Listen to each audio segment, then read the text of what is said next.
Demikian lagi setengah pekerjaan dicita-cita akan dia duduk pada saf awal dan memenuhkan dia dan meratakan dia kerana besar fadilatnya. Maka yang lebih muakkad dituntut itu berjamaah pada sembahyang Jumaat. Kerana wajib aini. Sembahyang berjamaah yang paling muakkad, yang paling besar sekali pahala dia ialah sembahyang Jumaat. Kenapa? Itulah satu-satunya sembahyang Jumaah yang wajib. Ada tak sembahyang yang wajib lain daripada sembahyang Jumaat berjamaah? Tak ada Jumaat. Lain tak ada. Sembahyang raya tuntut sangat-sangat tapi tak sampai wajib. Sembahyang gerhana matahari, gerhana bulan tuntut sangat-sangat tapi tak sampai wajib. Sembahyang Jumaat wajib aini atas laki-laki yang mustautin, yang bermukim, bukan orang musafir. Wajib dia sembahyang Jumaat. Jadi jagalah sembahyang Jumaat. Itu saya kata tadi tu. Kerana wajib aini, kemudian berjamaah pada sembahyang subuh. Pahala paling besar sekali nombor satu Jumaat kerana dia wajib. Yang kedua subuh. Pahala sembahyang subuh ini pahala paling besar sekali berjamaah subuh ni. Yang paling besar. Sebab tu tuan-tuan, jangan tinggal jemaah subuh. Kerana pahala paling besar. Selepas daripada Jumaat, jemaah subuh. Malah ni tuan-tuan sejuk-sejuk pagi-pagi. Mesti angin timur ni tuan-tuan sekalian. Seronok berjemaah. Kan seronok tidur. Berjemaah, jangan tidur lagi dah. Sebab tu tuan-tuan, kalau kita tengok jemaah subuh tak ramai, sebab apa? Bukan ada benda lain, pasal tidur kan.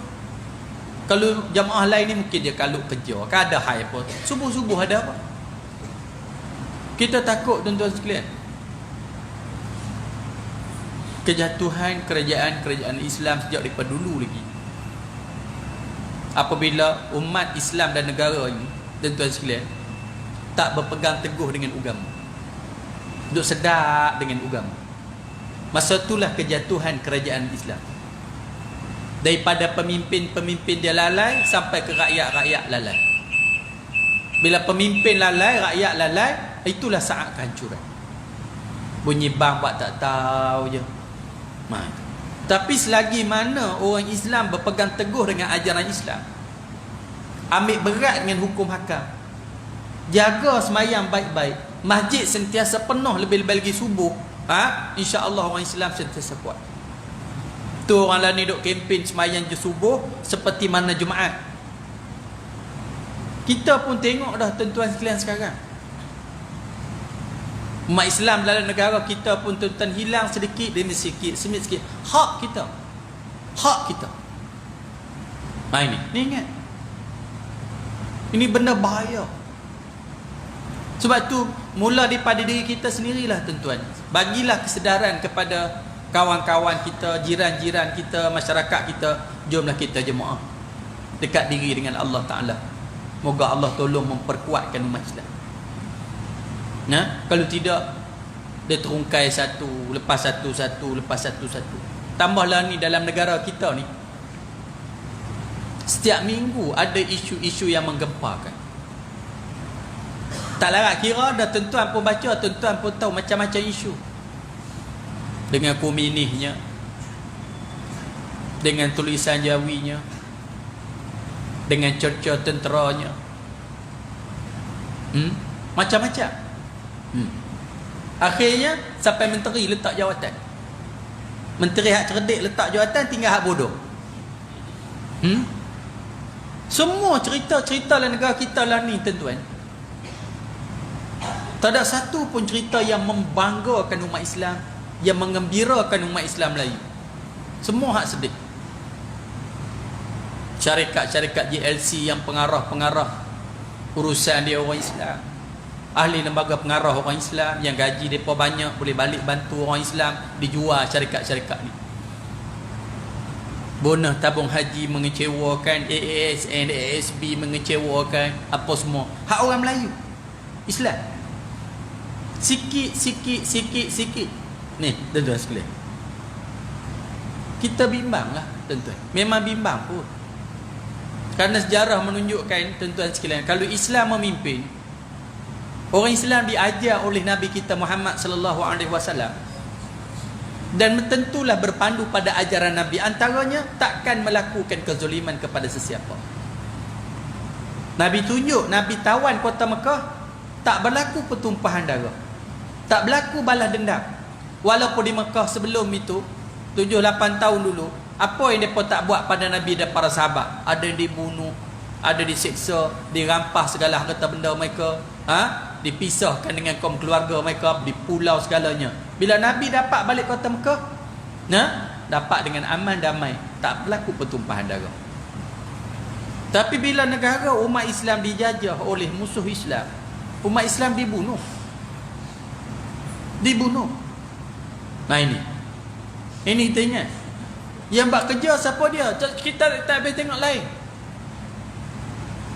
Hari ni kita ada cerita tentang nasib umat Islam di China. Keturunan apa? Uyghur. Nak sebut pun susah. Uyghur. Di China, di Xinjiang. Apa China Komunis buat? Apa China Komunis buat? Kita kena ingat, tuan-tuan. Sebab itu cuba tuan-tuan ingat balik. Zaman jahiliah dulu, anak-anak perempuan dibunuh hidup-hidup. Inilah kekejaman jahiliah yang tak ada agama. Dibunuh hidup-hidup, zalim dan kejam. Kenapa? Mereka tak ada agama, musyrikin. Ini orang musyrikin pernah buat. Kita fikir tuan-tuan sangat kejam. Apa yang musyrikin buat ni sangat kejam. Anak perempuan dibunuh hidup-hidup dalam meja. Tapi bila Nabi SAW sampai, Nabi betul balik, selamat orang perempuan. Allah, Pak, kenapa cerita ni Allah selalu cerita dalam Quran? Bila Allah ulang-ulangkan cerita tu dalam Quran, menunjukkan benda ni umat Islam kena ambil perhatian sungguh-sungguh. Kerana kalau kamu tak jaga betul-betul, perkara yang dilakukan oleh jahiliah dulu akan berlaku pula di zaman kamu, bahkan lebih dahsyat. Apa yang dibuat? Orang kafir buat. Kerana orang kafir buat, dia buat mengikut nafsu. Apa yang berasa dia nak buat, dia buat. Hari ni Cina Komunis di negara Cina, tuan-tuan, buat terhadap umat Islam, tuan-tuan, lebih kejam daripada jahiliah kamu hendak hidup-hidup dulu. Mereka ni jahiliah, tuan-tuan, lebih kejam. Laki-laki, perempuan dibunuh, diseksa, dipenjara, di apa semua. Bukan kanak-kanak je, kanak-kanak, orang tua, orang dewasa, semua dibunuh. Ni peristiwa yang berlaku di zaman jahiliah tu berlaku depan mata kita. Ni orang musyrikin buat kerja. Sama juga tuan-tuan di Myanmar. Kita tengok macam mana nasib umat Islam Rohingya. Bukan kanak-kanak perempuan sahaja, kanak-kanak perempuan, hatta hak dalam kandungan sendiri pun dibunuh. Laki-laki, perempuan dibunuh. Orang tua dibunuh, dibakar, dibubuh dalam raga ramai-ramai ikat, taut dalam air, rendam hidup-hidup, mati. Lebih kejam daripada jahiliah buat dulu. Gitu juga tentera Thai lakukan terhadap umat Islam Patani macam mana? Bubuhlah lori susun, macam susun kayu api, mati. Bawah minum air kencing kawan. Ingat balik. Ini bila musyrikin berkuasa, dia akan berlaku bila kita dengar cerita kata jahiliah kambuh, anak perempuan hidup-hidup, kita rasa teruk sangat dah. Tapi kalau bagi pada jahiliah ni bukan makna dia bodoh.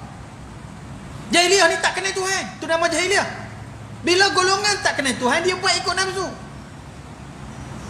Sebab itu bila golongan yang tak kenal Tuhan merintah, dia akan ulangi balik apa yang berlaku sebelum kedatangan Islam dulu.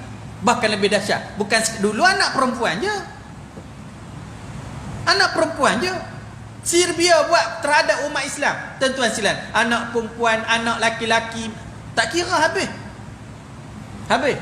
Ini kita takut. Bila kita dengar, kita takut. Yang kena ni, sebab itu Kita ni kena ada semangat. Semangat juang tu kena ada dalam hati. Jangan siapa kacau Islam. Sebab tu orang Islam dia ajar supaya nak mati syahid. Nak mati syahid. Bukan orang mati syahid ni ajar orang ganah dak. Jangan sentuh agama. Jangan kacau, jangan hina agama. Kalau hina agama, berlaku apa-apa, umat Islam lawan syahid. Jadi supaya jangan berani sentuh tentang agama ni, jangan duduk kacau agama Islam. Kerana orang Islam dia ajar mati syahid. Bukan syahid ni tuan-tuan, bukan kata mati syahid ni pergi bunuh orang tak tawan halal dak. Islam ni agama yang aman, damai. Tak sebut rahmatan lil alamin. Tapi dalam hati orang Islam ni dia kena ada semangat juang sentiasa. Dan ada waktu-waktu apabila sampai tahap perlu umat Islam berjuang, umat Islam kena berjuang bersungguh-sungguh. Kalau mati, syahid. Kalau mati, syahid.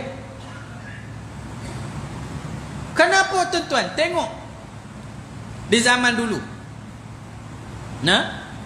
Apabila pejuang-pejuang Islam berjuang mempertahankan Islam, mereka mati, anak cucu mereka selamat. Macam kita dulu, pejuang-pejuang Islam, pejuang-pejuang negara, mereka tak dan pun rasa kenikmatan, tak dan pun rasa kesenangan. Tapi dengan perjuangan mereka, kita senang sampai hari ini. Kita senang sampai hari ini. Sebab itu kita kenang pejuang-pejuang dulu. Kalau hari ini pula orang Islam ni rasa senang duduk dengan apa yang ada. Pemimpin-pemimpin sedap duduk dengan gaji elang yang ada. Orang politik Islam yang berkuasa sedap dengan kuasa yang ada. Akhirnya tak ada semangat juang mempertahankan Islam. Kita tak apalah boleh sedap. 10 tahun, 20 tahun, 30 tahun anak cucu cicit kita. Apa jadi pada anak cucu cicit kita 10 tahun, 20 tahun lagi? Kalau hari ni kita aman, damai, tenteram, akibat daripada kita tak ambil tahu apa nak jadi pada Islam, apa nak jadi pada negara Islam, apa nak jadi pada umat Islam. Sikit hari lagi kalau berlaku apa-apa pada anak cucu kita, silap kita.